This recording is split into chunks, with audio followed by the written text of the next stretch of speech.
Yes, Red Zone TV nga bulijjo weebale kubanga okyatugoberera yonna gy'osinzira okubanga gy'otulabira kyokola kya mutawaana nnyo nga bulijjo nnyongera okujjukiza kirira wansi awo wolaba ekigambo subscribe obanga to subscribing nga ku channel eno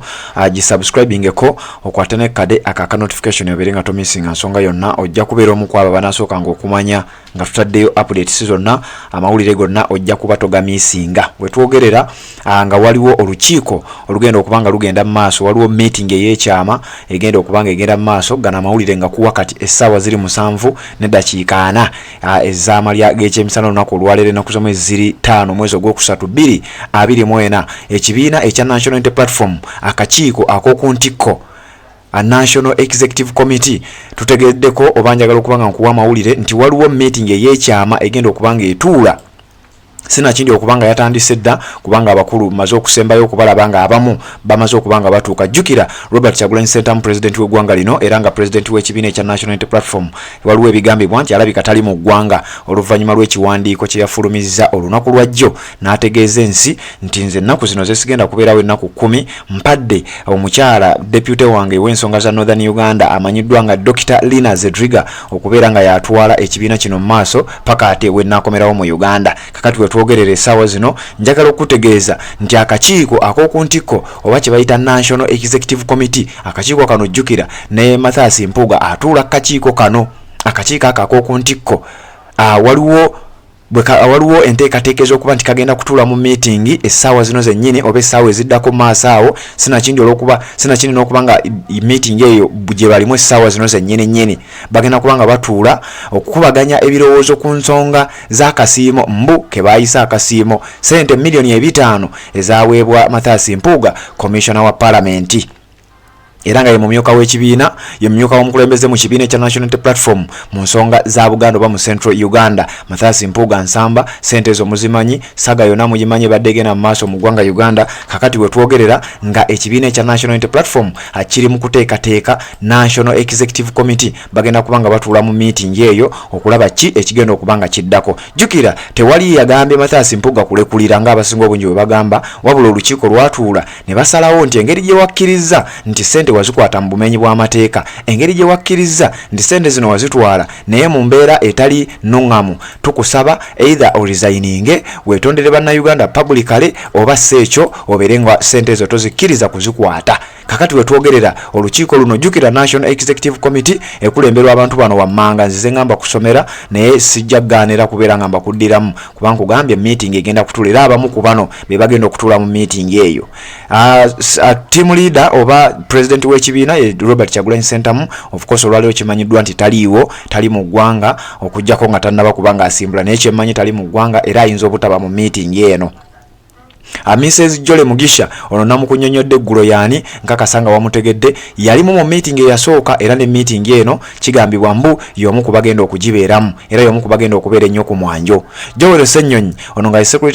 ye secretary of information oba spokesperson w'ekibiina ekya National Unity Platform ate nga mu ngeri y'emu yakulira oludda oluvuganya gavumenti mu parliament leader of opposition era nga wa kibiina ekya National Unity Platform ku National Executive Committee atuulako era nga naye meeting eno agenda kubeera nga agibeeramu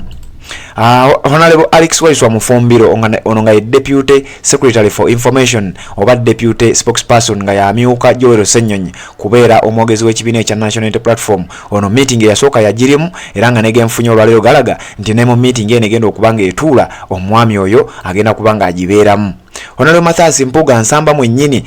alina okubanga agenda okubanga abeera mu meeting eno jjukira Deputy President owa Central Region ate nga mu ngeri y'emu yagambibwa okuba mu saga ez'okulya sente oba ez'okukkiriza sente ezimanyiddwa nga Service Award emiliyoni 5 Honorable John Baptist Nambeshe ono nga Deputy President Eastern Region ate nga mu ngeri y'emu ayina emirimu egy'enjawulo gy'akola mu kibiina ekya National Unity Platform mu meeting eyasooka yalimu era nga ne kugensembe y'okulaba John Baptist Nambeshe meeting agenda kubeera nga agibeeramu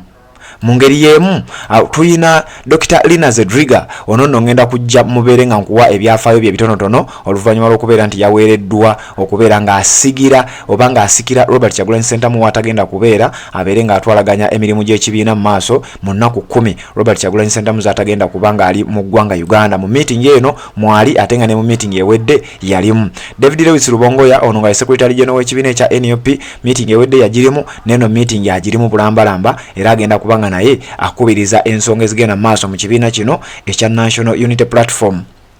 Kakati njagala kubanga nkuwa ebitonotono ebikwata ku mukyala amanyiddwa nga Dr. Lina Zedriga ono nno nga kigambibwa mbu yagenda okubanga akubiriza meeting eno egenda okubanga etuula olunaku olwaleero olw'ensonga nti yalondeddwa okubeera nga ye party president ow'ekibiina ekya NUP omukulembeze waakyo Robert Kyagulanyi Ssentamu watagenda kubanga ali ennaku 10 yamazeddwa okubanga amulekera obuyinza bwonna yamulekedde office okubeera nga akwasaganya ensonga z'ekibiina abeere nga akitwala mu maaso Dr. Lina Zedriga njagala kubanga nkuwa ebitonotono ebimukwatako. Bamuyita Dr.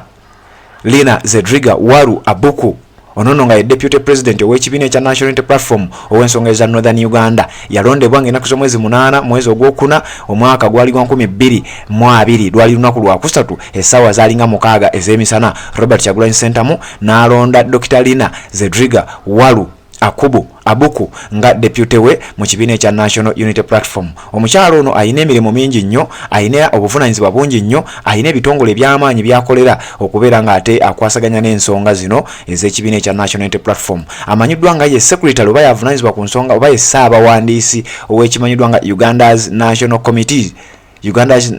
Committee for the Prevention and the Punishment of the Crime of Genocide, War Crimes, Crime Against Humanity and all forms of discrimination. Ekyo nno kitongole nga ye muwandiisi w'ekitongole ekyo. Omukyala Dr. Lina Zedriga Waru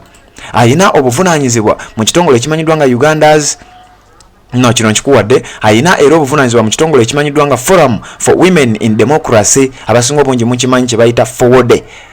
Forum for Women in Democracy. Omukyalo ono ayina obuvunaanyizibwa mu kitongole ekyo era akwasaganya emirimu sayidi eyo. Ababadde tebamumanyi ojja mutegeerera wano ku Red Zone TV tujja kubanga tumukuleetera ebbanga lino okubanga tunyonnyola biki ebirala byakola omumanyiiko ki. The Association of Women Lawyers in Uganda oba kye bayita FIDA Uganda ono omukyala nga naye ali mu kitongole ekyo era mwali bulambalamba ekimanyiddwa nga FIDA mukimanyi bulungi nnyo. The Association of Women Lawyers Uganda akirimu bulungi nnyo. Omukyala y'omu Dr. Lina Zedriga Waru ate nga era ayina obuvunaanyizibwa mu kitongole ekimanyiddwa nga Trust for Africa's Orphans oba TAO Uganda.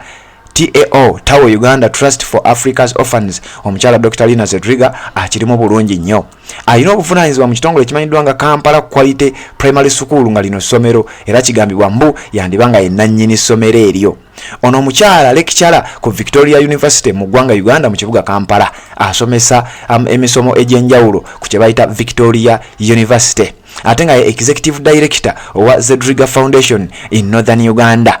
Dr. Lina Zedriga ayina Masters of Arts in Peace and Conflict Studies, Masters of Arts in Human Rights, ayina Bachelors of Law ayina degree mu mateeka, Bachelors of Laws, ayina Masters mu Arts in Human Rights, ayina Masters in Arts, Masters of Arts in Peace and Conflict Studies okuviira ddala ku Makerere University.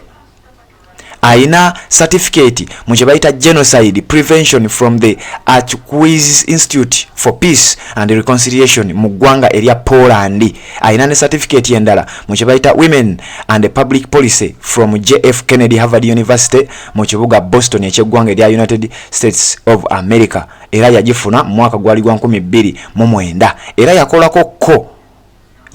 ko nga lecturer part time mu kye bayita Harvard University eyo yennyini. Omukyalo oyo gwe bayita Dr. Lina Zedriga nga wetwogerera meeting egenda okubanga egenda mu maaso mu kibiina ekya National Unity Platform mu ddakiika ezitali nnyingi nga we nkugambye sina kindi okubanga meeting eyo yatandise dda. Dr. Lina Zedriga y'omu ku bagenda okukubiriza meeting eyo kubanga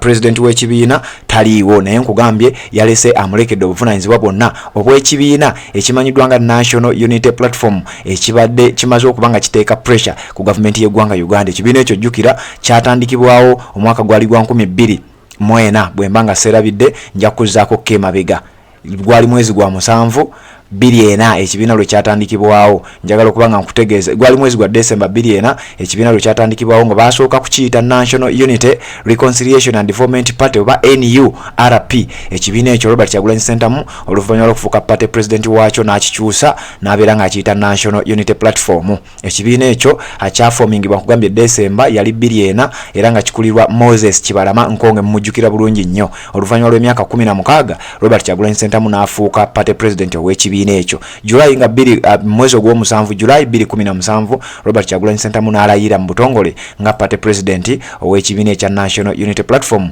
era najja n'avuganya mu kalulu ke yawangula aka 2021 ne kamala ne kabbibwa ebisigadde byonna tujja bikuwa bonaabanga obyetaaze wano ku mukutu gwa Red Zone TV wabula nga amawulire genkuleetedde geego ekibiina ekyo National Executive Committee oba Olukiiko Olw'Okuntikko olukulembera ekibiina ekyo lugenda kubanga lutula mu meeting mu ddakiika si nnyingi nga bwe nkugambye sinakindi n'okubeera nga meeting eyo yatandise dda byonna tugenda bikuwa weekuumire ku mukutu guno bw'aba tonaaba kubanga osubscribinga kikole ate tubeere nga amawulire ago gonna we ganaaba nga gazze nga togamiisinga